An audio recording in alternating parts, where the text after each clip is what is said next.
ऐसे जिसने रत्नात्रय धर्म को धारण करके वो चारित्र की परीक्षा दे रहा है, वो अपने कक्ष में बैठता है, देखता है मेरा भविष्य अर्यंत जिन है, मेरा भविष्य सिद्ध जिन है। परीक्षा देने के बाद कपड़े फटे नहीं दिखता वो, उसको तो बहुत कुछ दिख रहा है। ऐसे मित्र रत्नात्रय से मंडित आत्मा इस चरम को नहीं निहारती, हड्डियों को नहीं देखती है, रस रक्त मांस मज्जा मेदा शुक्र इन 7 धातुओं को देखती नहीं है। 7 धातुओं के मध्य में जो मित चैतन्य धातु है शुद्ध, उसे देख के आनंदित होता है। ऐसा है जीव द्रव्य। यथार्थ समझो, इस तत्व को सुनने मात्र से जीव को विशुद्धि बनती है, आह्लादित होता है। अब यहां आप लगा सकते विषय को, सूर्य में तापमान होता अवश्य है, फिर भी पता नहीं कितनों को सुख देता है, कितनों को सुखा देता है। सूर्य तापमान होता समय है, कितनों को सुख देता है, कितनों को सुखा देता है। जो जैसा होता है उसको सूर्य वैसा फलित होता है। इसी प्रकार से ये जीव ये द्रव्यत्व दृष्टि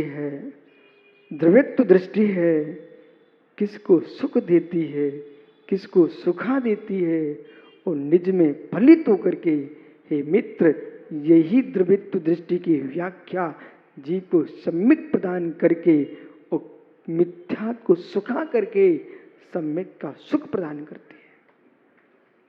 यही द्रव्यत्व दृष्टि है।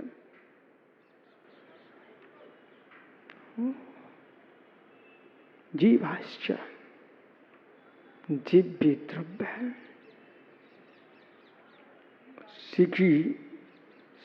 सीखी रोटी को रोटी देखते रहे, आगे पीछे कुछ देखना नहीं सीखे।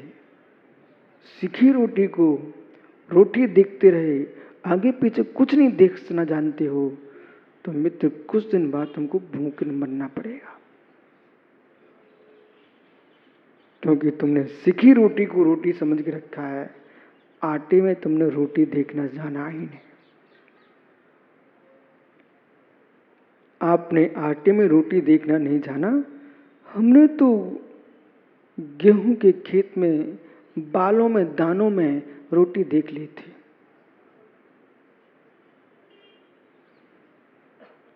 उन ज्ञानियों को आटे में रोटी नहीं दिखती, मैंने तो बाल में लगे गेहूं में रोटी देखी थी। जब मैं गेहूं में रोटी देख सकता हूं, तो सत्य समझिए भदौरिया जी, ये वो दृष्टि का विषय है। मृग पर पंजा मार रहा है मांसाहारी सिंह, मृग पर पंजा मार रहा मांसाहारी सिंह, और 2 युगल मुनियों ने देखा।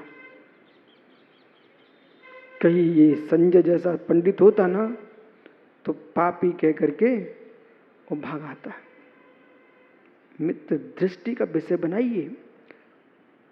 ये सत्य घटना है कि नहीं, पुराणों में लिखा है कि नहीं।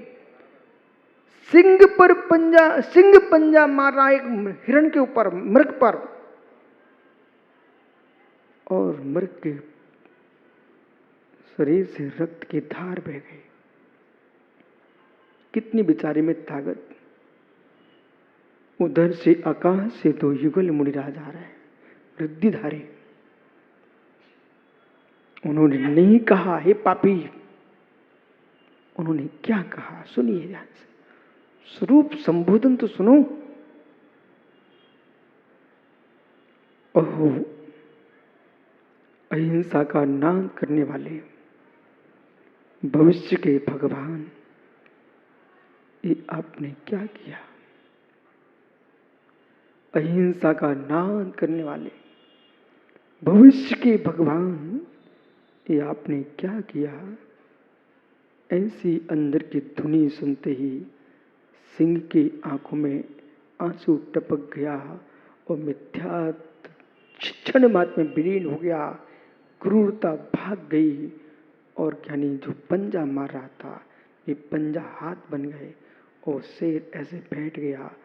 आंखों में आंसू टपका था। तो मुरादों ने उपदेश दिया, हे भव्य, इस क्रूर कर्म को छोड़ करके अहिंसा को स्वीकार कर। वही शेर का जीव तीर्थंकर महावीर स्वामी बना।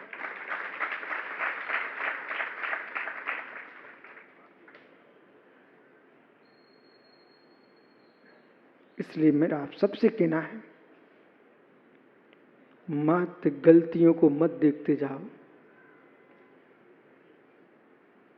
मात्र गलतियों को मत देखते जाओ, अशुद्धि को मत देखो। अशुद्ध में ही शुद्ध शक्तिमान बैठा है। अशुद्ध में ही शुद्ध शक्तिमान बैठा है। लोई में रोटी है, लोई में रोटी है। मित्र,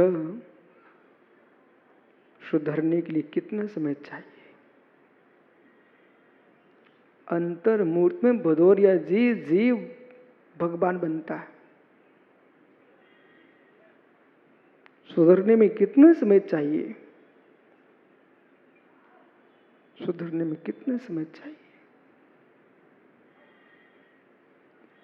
फीके दूध में मिश्री घोल दो, क्षण मात्र में मीठा होता है। ऐसे मित्र जिसके चित्त में जिनवाणी खुल गई है, वो क्षण मात्र में मीठा होता है।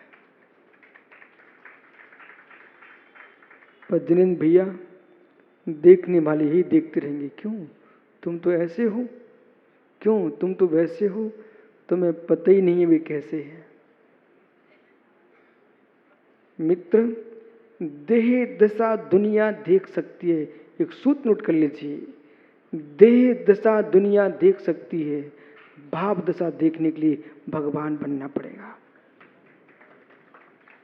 मेरी देह की दशा तुम देख सकते हो अशोक भाई, और उसका तुम हल्ला मचा सकते हो, पर मेरे भावों की दशा तुमको देखने के लिए तुमको स्वयं भगवान बनना पड़ेगा।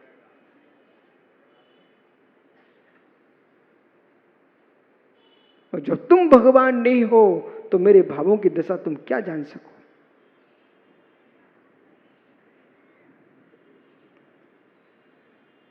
ये दशा है तत्व निर्णय की। समाधि तंत्र बहुत गहरे करके पढ़ना, आप बहुत गहरे में बैठ के पढ़ना।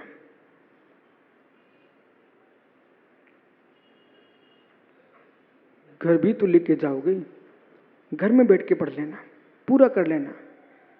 लेकिन मित्र, तुमने पढ़ लिया, तुम बदले ना मिले तो अगले वर्ष बताना। फिर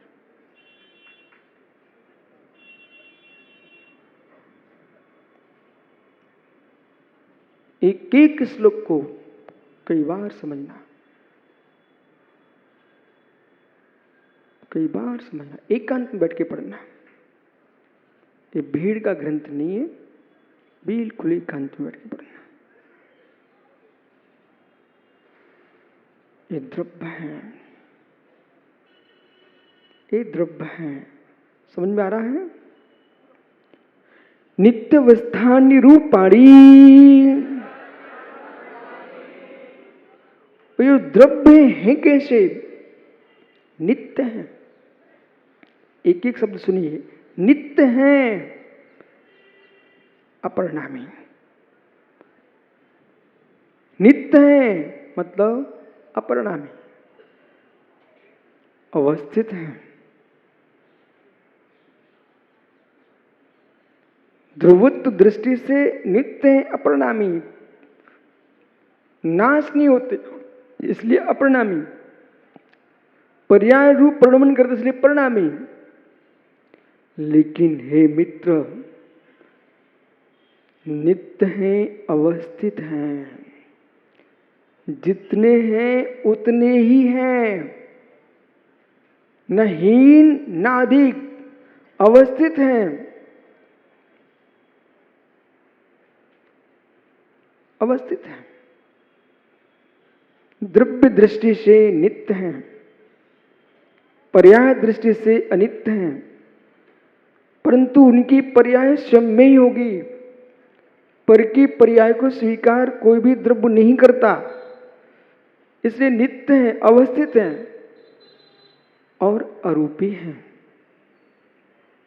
धर्म, अधर्म, आकाश, काल, जीव नित्य हैं, अवस्थित हैं, अरूपी हैं। अरूपी हैं, दृष्टि गोचर नहीं हो रहे हैं। जो भी हम जीव को देख रहे हैं, असमान जाति पर्याय को देख रहे हैं। ये पुद्गल पिंड है, ये शरीर है, देह आत्मा नहीं है। इस बात को तो बहुत सारे लोगों ने कहा, देह आत्मा नहीं है, इस बात को बहुत सारे लोगों ने कहा, पर आत्मा है कैसी, इस बात को लोग नहीं कह पाए। क्षीर नीर की भांति, क्षीर नीर की भांति एक में एक है शरीर और आत्मा संसार में। क्षीर नीर मतलब पानी और दूध की भांति मिला हुआ है आत्मा और शरीर। फिर भी क्षीर स्वाद भिन्न है और नीर स्वाद भिन्न है। ऐसे ही जड़ पुद्गल का स्वभाव भिन्न है और चेतन आत्मा का स्वभाव भिन्न है। अब तुमको बन के आना पड़ेगा हंस, अब तुमको बन के आना पड़ेगा हंस कि नीर को भिन्न करके क्षीर क्षीर को पी ले, नीर को भिन्न करके क्षीर क्षीर को पी ले। ऐसे ध्यान योगी देह को गौण करके आत्मा का वेदन करता है। यह है अहो हंसात्मन हंस दृष्टि, अहो हंसात्मन हंस दृष्टि। एक ध्रुव स्वभाव दे देना सुब्रत सागर गांधी इनको भदौरिया जी को। एक कविता पढ़ना है एक दिन में, पूरी नहीं पढ़ना पुस्तक, और उसको पढ़ करके जितने पढ़े लिखे ज्ञानी बैठे हैं एक एक पढ़ना, पढ़ के आंखें बंद करके बैठ जाना।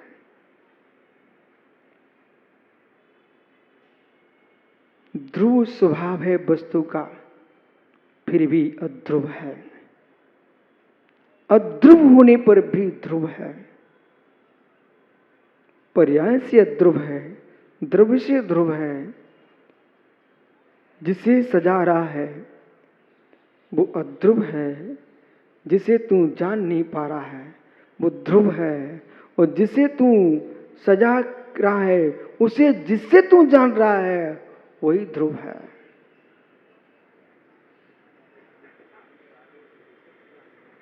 वही ध्रुव है।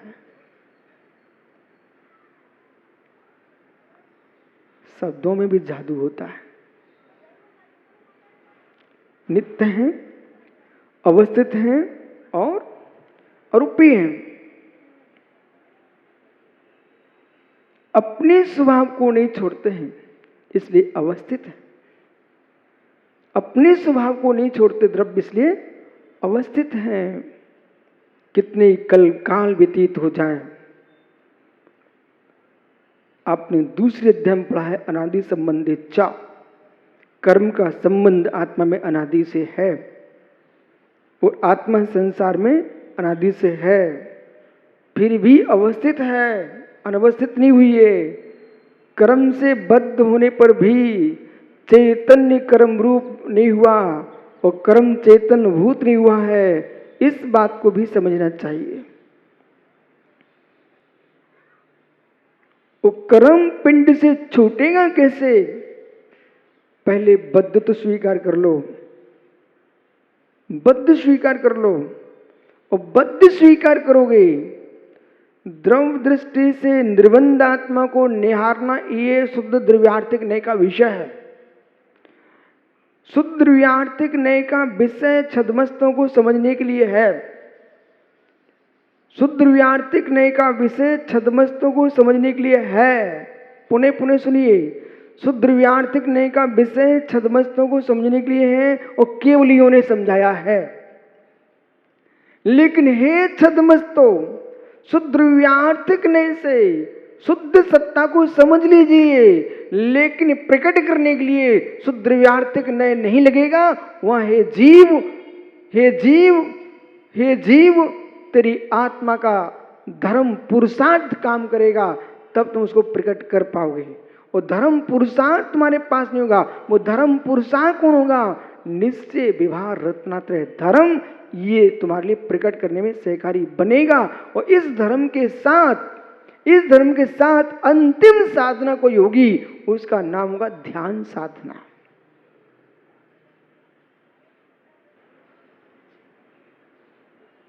भैया, समझ का विषय अलग है और प्रकट का विषय अलग है।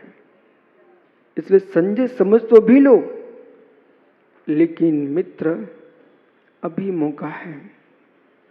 शरीर भी स्वस्थ है, बुद्धि भी स्वस्थ है, अभी निर्णय कर लो। अशोक, ये दूसरे संजय की शादी हो गई क्या? हो गई, कोई टेंशन नहीं। यदि वस्तु स्वभाव तुमको समझ में आ ही रहा है, अब ये नहीं सोचना इनका घर बिगाड़ रहे हैं, मैं तो इनको घर की हमें कोई विकल्प नहीं है। यदि जीव से कह रहा हूं, यदि तुझे सत्य समझ में आ रहा है, ये सोच किस बात का कि अब तो मेरी शादी हो चुकी है। शादी से क्या प्रयोजन? तुमको तो शादी हो 1-2 वर्ष भी निकल गए, शायद 4 वर्ष निकल गए ना, 3 वर्ष निकल गए ना। मित्र, आपको बोध होना चाहिए, पद्म पुराण का स्वाध्याय कर लो।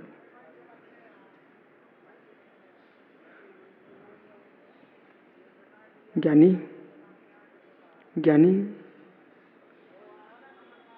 शादी होके आई थी, साथ में साला विदाई देने जा रहा था, पत्नी साथ में थी और साले बहनों का मजाक प्रारंभ हो गया। रथ जंगल में बढ़ रहा था मार्ग पर, और एक शिला के ऊपर वीतरागी योगीश्वर ध्यान कर रहे थे। बहनों ने देखा मुनिराज हैं, उन्होंने प्रणाम किया।